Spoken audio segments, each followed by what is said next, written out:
Hey guys, it's GameFacer and welcome back to another FIFA 19 beta video. Today I'm going to be talking about the gameplay and specifically about the new features and new additions that EA have added to the beta. And obviously the gameplay can change a little bit going into the full release of the game, but certainly for the beta there has been some big changes and there has actually been a lot of improvements to the gameplay, as I'll be talking about some of those in today's video. Before we go any further, I just wanted to say thank you all so much for the support on these previous videos I've been doing. They've been absolutely incredible. The budget one that I made, the one about career mode that I made as well as the other ones I have done. Thank you all so much for the support there, I really do appreciate it. If we could try and hit 100 likes on today's video, then that'd be absolutely fantastic too. Don't forget to subscribe if you haven't already, and that'd be fantastic. We are trying to hit 19,000 subscribers, not too far away from that, and then obviously hitting 20,000 beyond that as well, so I'd appreciate you clicking that button below. Let's crack on with things. I also want to talk about the few things I missed off that career mode video. Since I've played more career mode since I've recorded that, I've now found out a few new things, and a few of you guys actually let me know in the comments as well, so thank you for that. And there has actually been some other career mode additions I quickly want to talk about before we get onto the gameplay. Basically, on career mode, I didn't quite mention how much the youth system has changed, or at least the youth regens have changed. So what happens when you go into Season 2 is you do see a lot of new regen players. They do start appearing in the free agents, they start appearing at various different clubs. For example, on one of my career modes I'm doing at the moment, we do actually see a Cavani sort of regen, even though he's not retired in the second season. He does. There's a Uruguayan striker, and he's playing for PSG, and so those sort of regens can be found on the game, and they are quite frequently seen. So, for example, Dani Alves retired, I think, after the first season. His regen appeared pretty quickly. So I think we're going to see more and more regens. More and more of those types of players are going to appear just in the second season, and it seems like the free agents list is pretty populated with those regens as well. So something to look out for if you guys do like to pick up the regen players. Some people like to stay away from them because they don't have the proper player faces. Other people like to try and sign them, but there will certainly be some good bargains and some good deals to find if you are with those smaller clubs trying to find free agents or regen players. So certainly something that's quite positive for those people that do use younger players in their career modes. A bigger feature though that I didn't mention because I wasn't aware of it until one of you guys let me know is that the budgets do actually change. At the end of the season, or at the start of the next season I should say, the budget can be increased by the board. Now this depends on the objectives and whether you achieve them in the season before. If I go through an example here, with Manchester City in my first season I finished 10th. I obviously simmed the season, I didn't play every single game, but I finished 10th, so not a very good position. However, we did do quite well in the Champions League, and we actually achieved that objective. So the next season, the board gave me an increase of about £150 million onto the budget. Considering we finished 10th, and I only just kept the job, we must have achieved a number of other objectives by accident, and so they did give me a massive budget increase of £150 million, and I ended up going to Season 2 with £320 million.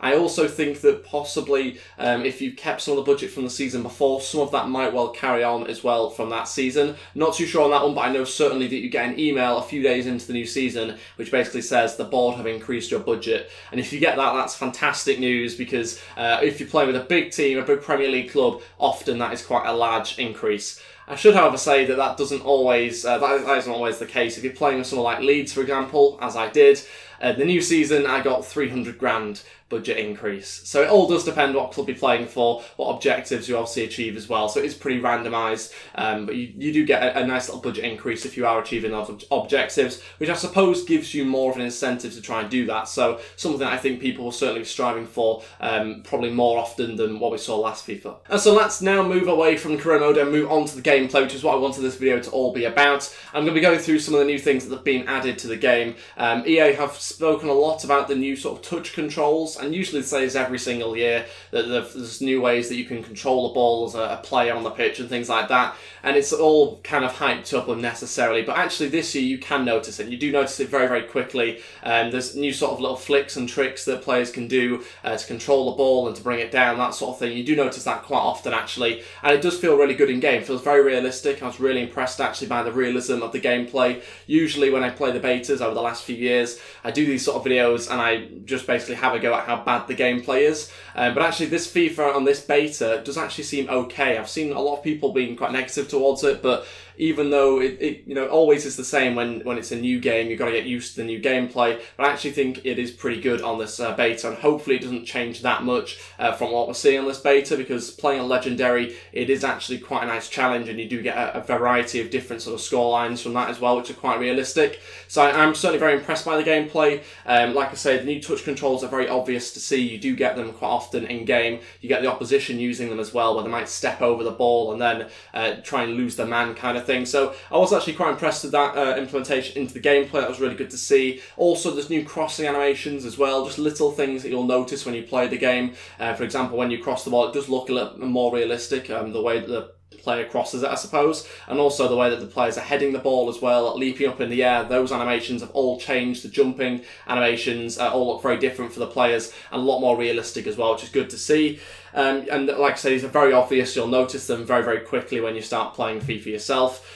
Pressing is also very obvious to see as well. I was playing with Manchester City, and yeah, it was very obvious to see the team pressing up. I mean, it obviously depends on the team you're playing as, also on your game plans that you're using as well, and because the game plans are a new thing that have been added into FIFA career mode and into career mode in general. And yeah, you can basically now be a pressing team. You can be a team that drops off a little bit, and these things are very noticeable to be seen in game. Almost too noticeable, I think. The press was certainly very, very high, and maybe you can get through the press pretty easily, I think, if you were to be the opposition. And I think the AI probably struggles a little bit more, but certainly if it was you, then you could probably get through the press quite simply. But it's certainly good to see that they have implemented those tactics and you can actually see them in game rather than just clicking your button and hoping that it does something. I've noticed that everyone in game is pretty quick. I've noticed that that is a thing where you can't really see the variations of pace that much at the moment, which I seem to say a lot in these beta videos. I remember saying it in the last couple of years, but you can't really see the differences in pace,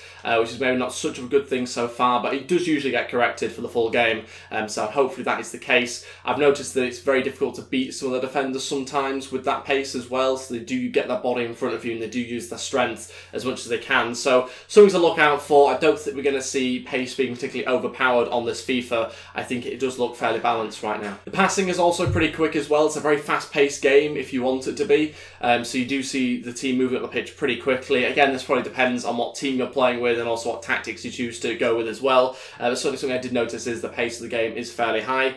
The Mexican Wave cutscene as well. I'm pretty sure there's a Mexican Wave cutscene within actually the game sometimes if the ball goes off the pitch or if there's a substitute, maybe at half time. I've never noticed that before, but there is like a proper sort of cutscene, which is a bit weird. I'll have to wait and see whether that is something that does stay for the full game. Post-match highlights are also a little bit different this year as well. Usually just show saves and goals, I think, and near chances maybe, something like that. And there's actually one for skills this time round as well. You can actually get the skills one on the highlight. I don't think that was on FIFA 18, but of course let me know if I'm wrong on that in the comments. But yeah, on FIFA 19 you do get now match highlights at the end of the match for skills. For example, one was a Ronaldo chop. Like, that was it. That came up on the match highlights. So, a little bit strange, but it's interesting to see that they have added that if you are someone that uses match highlights. Can't say I am personally. There's also new camera angles for goal kicks. This is actually quite a big thing. Goal kicks, sometimes last FIFA, we saw goal kicks being pretty difficult when the ball was being kicked from the ground. Occasionally you pass it to the opposition player because you couldn't quite see the perspective of how close their guy was to yours.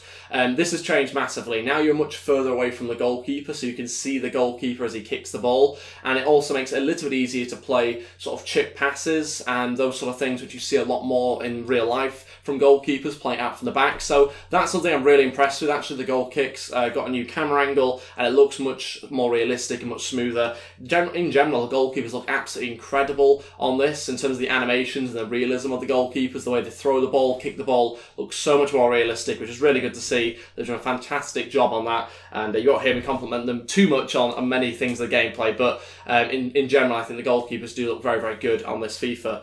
I think you've also got to take a look at the pre-match camera angles as well. If you are someone that likes to watch the pre-match build-up before you play a game, then you will see that there's different camera angles now as well. You'll see players doing kick-ups before the games and things like that, as opposed to just running backwards and forwards doing a warm-up. It's those little sort of things which help sort of build the realism into the game, and has actually been improved, I think, quite a lot in FIFA 19. So certainly something that you should be pretty impressed with. I think in particular, though, for me, the goal kicks and the goal goalkeepers in general are just so much more realistic on this game.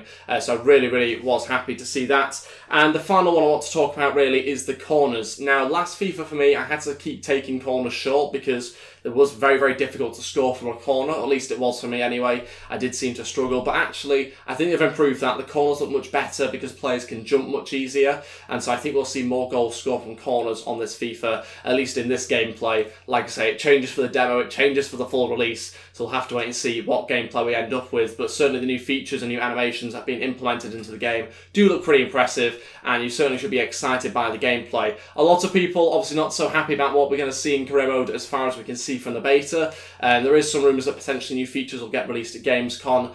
I'm still not too sure about that. We'll have to wait and see. They've not usually done it that way in previous FIFAs. Usually the beta is what you're going to get in the full game. So I would be surprised by that, but at the same time, I'll be very happy if they do release some new features. We'll have to wait and see. Let me know your thoughts about everything I've spoken about in this video and also the other videos in the comment section below. If you have any more specific questions about little things I've not mentioned in here that maybe have changed, then let me know in the comment section. Of course, I don't always pick up on everything as I'm playing the game myself. And I'll be doing some more of these sort of videos as well if I think there's something for me to talk about. I might well be doing a second budgets video as well. A lot of you guys have requested that, to go through some of the other teams that I missed out in some of the less popular leagues. So let me know all about that in the comment section below. I'd really appreciate your support in this video, guys. Don't forget to check out the other videos that I've done as well in the top right hand corner of this one. Thank you all so much for watching. If we could try and hit 100 likes on today's video, then that'd be absolutely fantastic. Don't forget to hit that subscribe button as well, and that'd be brilliant too. I do career mode videos for those of you who don't know. So I am currently doing a Manchester City career mode. That one's getting close to finishing now, and then we'll start up the new career mode which you guys voted for, which is going to be the Tottenham career mode. So looking forward to that one, with a slight twist obviously, which I explained in the other videos I've made recently about that. So yeah, that's everything for this video. Thanks for watching. I'll see you shortly for another one. Goodbye.